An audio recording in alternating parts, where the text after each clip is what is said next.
salam sejahtera untuk kita semua.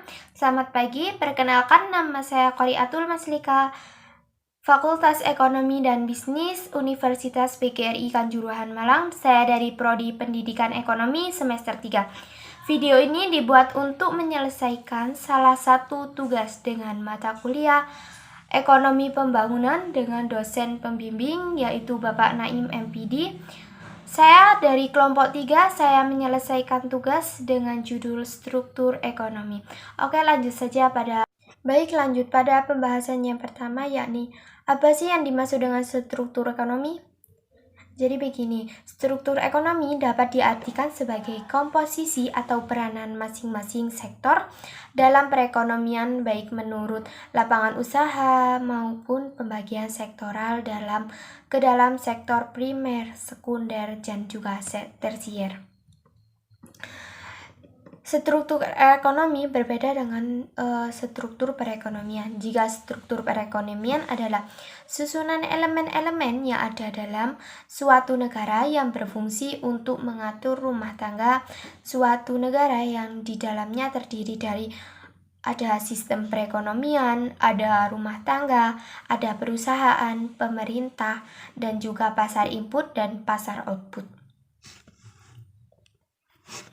Pada hakikatnya, struktur ekonomi secara sederhana dapat diartikan sebagai peran atau sumbangan sektor-sektor dalam perekonomian Indonesia terhadap produk domestik bruto atau PDB Indonesia. Eka Nurdiono juga mengatakan bahwa komposisi peranan masing-masing sektor dalam perekonomian baik menurut lapangan usaha maupun pembagian sektoral ke dalam sektor primer, sekunder, dan juga tersier.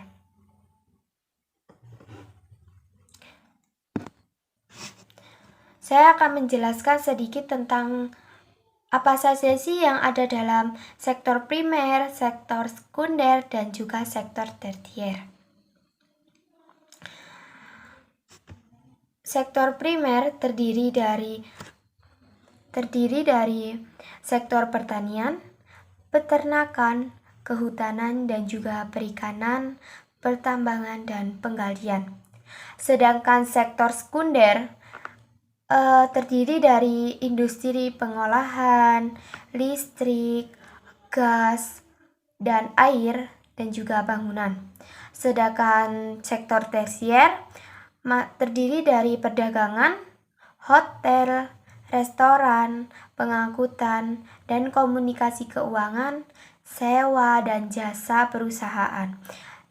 Jasa-jasa lain termasuk pemerintahan juga masuk pada sektor tersier.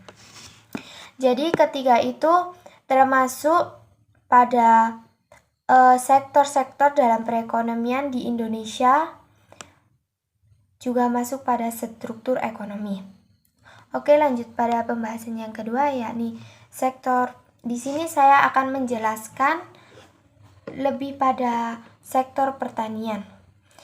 Jadi saya akan mengulas tentang sektor pertanian dan juga yang lainnya.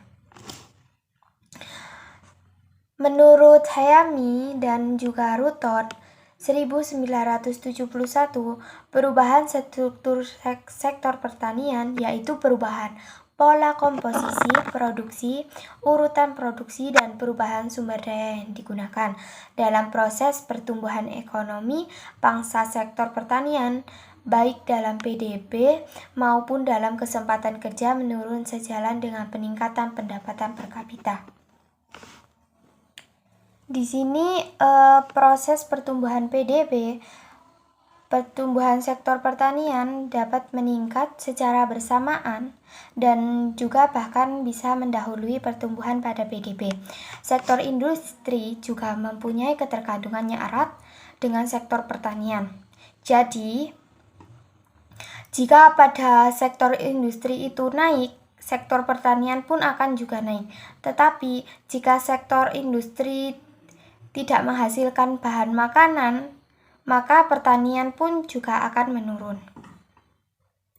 Sektor industri tidak dapat berkembang tanpa didukung perkembangan sektor pertanian. Jadi kalau tidak ada sektor pertanian, pasti juga tidak akan ada sektor produksi. Dan juga kalau kita tidak bisa kayak semisal ya, kita tidak bisa mengeluarkan padi, maka sektor industri pun juga tidak akan bisa mengeluarkan atau menjual sektor produksi padi tersebut. Jadi dapat diuraikan dan dapat dimengerti mengapa revolusi industri dan revolusi pertanian terjadi bersamaan dan mengapa negara di mana sekitar sektor pertanian mengalami kebersamaan, maka sektor industri pun tidak mengalami perkembangan.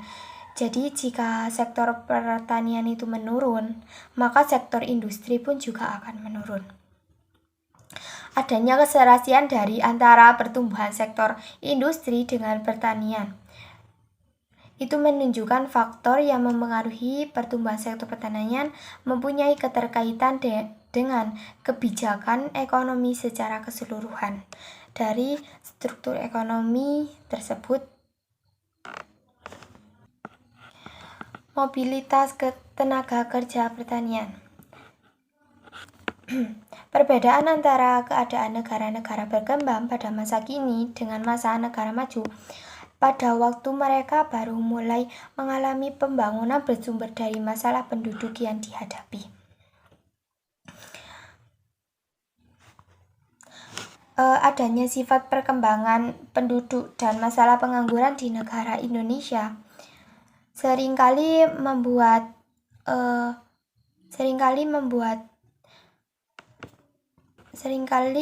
masalah baru yang akan dihadapi pada penduduk tersebut. Dengan adanya hal tersebut, maka seringkali mendorong para ahli ekonomi mengemukakan teori mengenai corak pembangunan dan juga perubahan struktur ekonomi dalam suatu masyarakat yang dimana dijelaskan seperti ini. Penduduknya sebagian besar masih menjalankan kegiatan di sektor pertanian yang tradisional dan sektor tersebut mempunyai kelebihan jumlah tenaga kerja sehingga menghadapi masalah pengangguran terbuka dan tersembunyi yang serius. Feiranis dan juga Suryana mengemukakan teori yang bagaimana pertumbuhan merupakan konsep yang berkaitan dengan transfer ketenaga kerjaan dari sektor pertanian ke sektor industri. Menurut Suryana juga, meskipun ada beberapa keterbatasan yang melekat padanya, ada baiknya model ini dikaji ulang. Jadi tahapan transfer tenaga kerja dibagi menjadi 3 berdasarkan pada produk fisik marginal yaitu MPP dan upah yang dianggap konstan dan ditetapkan secara eksogenus. Yaitu pada tahap pertama yakni karena tenaga kerja melimpah maka MPP tenaga kerja sama dengan mendekati 0 sehingga surplus tenaga kerja yang ditransfer dari sektor pertanian ke sektor industri mempunyai kurva penawaran yang elastis sempurna. Pada tahap ini, walaupun ada transfer tenaga kerja, total produksi dan di sektor pertanian tidak menurun, produktivitas tenaga kerja meningkat dan sektor industri pun juga meningkat. Masuk pada struktur perekonomian yang ditinjau dari beberapa tinjauan, yaitu tinjauan makrosektoral, tinjauan keuangan, juga tinjauan penyelenggaraan, dan tinjauan biokrasi. Tinjauan tersebut itu termasuk menurut dari Dumairi 1996, yakni tinjauan makrosektoral sebuah perekonomian dapat berstruktur misalnya agraris. Yang kedua, tinjauan keuangan Yang kedua yakni tinjauan keuangan. Hal ini tinjauan keuangan ini bergantung pada apakah wilayah pedesaan dengan teknologinya yang tradisional mewarnai kehidupan perekonomian dalam wilayah tersebut. Kadang kan ada wilayah perkotaan dengan teknologi itu yang sangat relatif modern, dan juga pada wilayah pedesaan kan juga wilayah yang dulu ya sama dengan wilayah dulu. Jadi terkadang wilayah pedesaan lebih pada manual. Yang ketiga, tinjauan penyelenggaraan kenegaraan. Tinjauan penyelenggaraan kenegaraan ini masuk pada perekonomian yang berstruktur etatis, egaliter, dan juga borjuis. Yang pertama, etatis. Etatis ini berstruktur di mana pemerintah yang berperan sebagai pelaku utama dalam perekonomian. Yang egaliter, di mana rakyat yang berperan pada suatu perekonomian tersebut, dan juga borjuis, di mana kalangan pemodal dan usahawan yang berperan lebih banyak dalam suatu perekonomian. Struktur ini bergantung pada kalangan mana yang menjadi pemeran utama dan juga mana yang menjadi perekonomian yang bersangkutan. Yang keempat yakni tinjauan birokrasi atau juga pengambilan keputusan. Pengambilan keputusan di sini dapat dibedakan antara struktur ekonomi yang sentralistis dan juga desentralis. Yang pertama yakni ekonomi sentralis, yakni suatu pengambilan keputusan ataupun kebijakan yang ditentukan dan dikeluarkan oleh pusat dalam hal yaitu pemerintah. Yang kedua yaitu desentralis. Dalam pengambilan keputusan ataupun kebijakan ditentukan oleh pemerintah atau pemerintah daerah yang bersifat regional. Dari tinjauan pertama merupakan tinjauan pertama dan juga tinjauan kedua itu berbeda. Yang pertama yakni tinjauan ekonomi murni, yaitu tinjauan makrosektoral dan juga tinjauan keuangan. Yang kedua yakni tinjauan yang terakhir merupakan tinjauan politik dan juga yang tinjauan penyelenggaraan dan juga tinjauan birokrasi. Saat krisis ekonomi tahun 1997, sektor pertanian terbukti masih dapat bertahan. Sektor ini memang memiliki ketahanan terhadap goncangan struktural dari perekonomian makro, dan juga peranan ini cenderung menurun sejalan dengan peningkatan pendapatan per kapita. Jadi dalam sektor ini, dalam peranan ini selalu meningkat dan juga menurun dengan adanya pendapatan yang per kapita, yaitu itulah yang mencerminkan suatu proses transformasi struktural. Jadi peranan ini disebabkan oleh interaksi dari berbagai proses, yakni di sisi permintaan, penawaran, juga pergeseran kegiatan. Tadaro 2003 juga menyatakan bahwa proses pertumbuhan ekonomi mempunyai kaitan erat dengan perubahan struktural dan juga sektoral yang tinggi. Beberapa perubahan komponen utama itu mencakup pergeseran secara perlahan-lahan dari aktivitas pertanian ke sektor PDB atau PDRB yang akan mengalami penurunan, sedangkan peran sektor non-pertanian akan semakin meningkat. Masuk pada perkembangan struktur ekonomi pasca COVID-19. Pertanian pasca pandemi COVID-19 menunjukkan adanya beberapa kendala yang terjadi di Malaysia. Dampak pandemi tersebut terhadap pertanian yaitu menurunnya jumlah tenaga kerja, rusaknya supply chain, kesulitan dalam menjual produk pertanian, dilarangnya ekspor, dan juga penutupan restoran. Sedangkan di Indonesia, pandemi lebih banyak berdampak pada meningkatnya harga input, terganggunya supply chain, dan permintaan pada produk pertanian yang tentunya berkurang pada harga yang tersier. Jadi, ketika ada suatu yang menyebabkan sektor ini kurang sehat, maka dampaknya akan dirasakan pada banyak orang, bukan hanya pada satu orang. Karena apa? Pertanian menjadi salah satu kunci dari pertumbuhan pada sektor-sektor yang ada pada struktur ekonomi.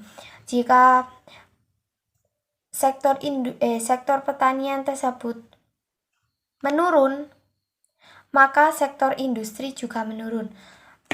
Maka dari itu, pasca pandemi ini diharapkan untuk lebih mengembangkan sektor pertanian tersebut.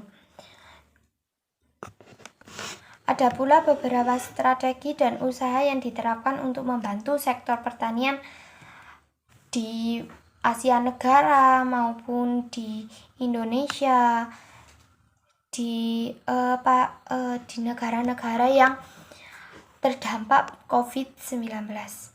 Petani yang mungkin pada masing-masing negara yang berbeda-beda. Jadi pemerintahan melakukan tipe program atau usaha yang dibuat. Di Indonesia lewat Kementerian Pertanian membuat beberapa program, yakni penyediaan bahan pangan pokok utamanya adalah beras dan juga jagung bagi seluruh penduduk, percepatan ekspor komoditas strategis yang berupa sarang burung walet, sawit, kopi, kakao, lada, pala, jahe, dan lainnya. Untuk mendukung keberlanjutan pada ekonomi tersebut, sosialisasi petugas untuk pencegahan berkembangnya virus corona, pembuatan atau perkembangan pasar tani di setiap provinsi juga digelar. Jadi optimalisasi pangan lokal. Koordinasi yang dilakukan pada infrastruktur logis, pemanfaatan e-marketing. Jadi mereka memanfaatkan e-marketing serta program padat karya pembangunan agar dicapai oleh masyarakat dan langsung menerima uang tunai agar bisa langsung untuk menyelamatkan pertanian dan juga menyelamatkan persediaan di masa mendatang. Pandemi COVID ini juga mempengaruhi kehidupan tidak hanya pada Indonesia saja.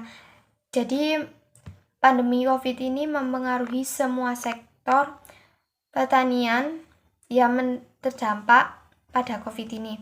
Tidak hanya di Indonesia tetapi juga di negara-negara lain seperti Asia Tenggara juga mengalami hal yang sama. Pandemi ini muncul dari Wuhan, Cina, di mana virus yang diduga dari binatang menyerang manusia. Wah, kok bisa ya menyerang manusia? Mungkin di sana mereka makanannya kurang sehat ataupun apa ya. Kemudian virus ini menyebar ke seluruh dunia.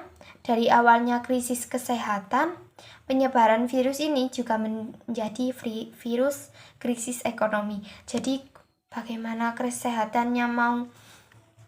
bagaimana ekonominya mau naik kalau kesehatannya menurun.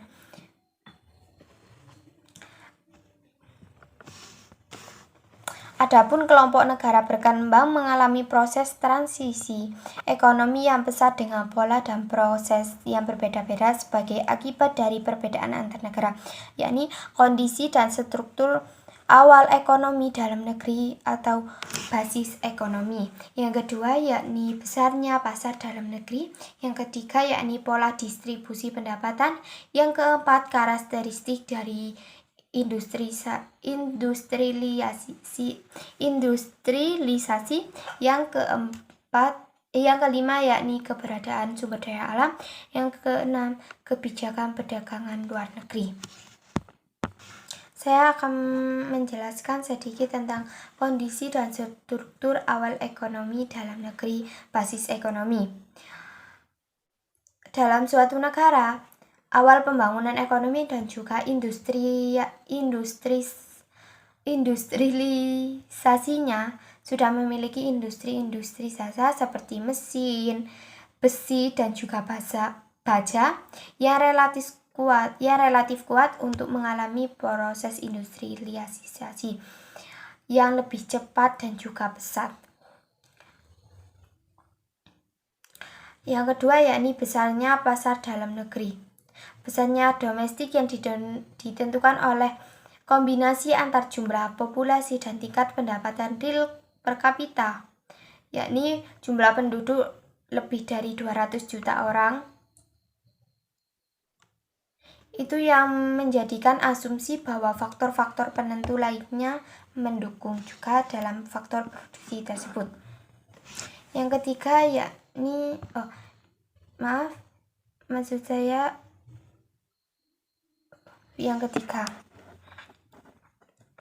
pola distribusi pendapatan. Jadi pada pola distribusi pendapatan ini mendukung faktor pasar di atas, walaupun tingkatan pendapatan rata-rata per kapita naik pesat. Tetapi kalau distribusinya sangat pincang, kenaikan pendapatan tersebut tidak terlalu berarti bagi pertumbuhan industri dalam barang-barang sederhana, misalnya makanan, juga minuman, dan juga sepatu dan pakaian. Misalnya, kalau hanya 20% dari PDB atau PN dinikmati oleh 80% dari jumlah penduduk, berarti kelompok kaya 20% dari populasi, maka sesuai dari Engel mengenai perbedaan elastis pendapatan terhadap permintaan antara barang-barang dari kategori eksterior atau interior. Yang keempat yakni karakteristik dari industrialisasi. Misalnya cara pelaksanaan atau strategi pengembangan industri yang diterapkan, jenis industri yang diunggulkan, yakni pola pembangunan industri yang insentif yang diberikan yang menghasilkan pola industrialisasi yang juga berbeda antar negara. Yang kelima yakni keberadaan sumber daya alam. Kecenderungan bahwa negara kaya akan SDA mengalami pertumbuhan ekonomi yang lebih rendah atau terlambat melakukan industrialisasi. Contoh pada sumber daya alam Indonesia yang awalnya sangat mengandalkan kekayaan SDA-nya, terutamanya migas, dapat diartikan relatif terlambat melakukan industrialisasi dibandingkan negara-negara kecil dan miskin sumber daya alam di Asia Tenggara dan Timur seperti Jepang, Singapura, Korea Selatan, dan juga Taiwan. Masuk pada yang ke-6 yang ke-7. Yang ke-6. Oke, maaf. Kebijakan perdagangan luar negeri. Fakta menunjukkan bahwa di negara yang menerapkan kebijakan ekonomi tertutup atau inward looking dan pola industrinya banyak itu perdagangan pada luar negeri. Jadi mereka seringkali bergantian ekspor impor sistem produksi, sedangkan negara yang berpendapatan di Asia Tenggara Timur seperti Jepang, Korea Selatan, Taiwan, Singapura, dan juga Hong Kong dan Cina yang menerapkan kebijakan ekonomi terbuka dan juga kebijakan promosi ekspor dan impor. Mungkin itu saja yang dapat saya sampaikan. Kurang lebihnya saya mohon maaf jika ada kesalahan kata atau kesalahan pada penjelasan tersebut. Jika ada yang ditanyakan bisa langsung pada kolom komentar. Terima kasih. Assalamualaikum warahmatullahi wabarakatuh.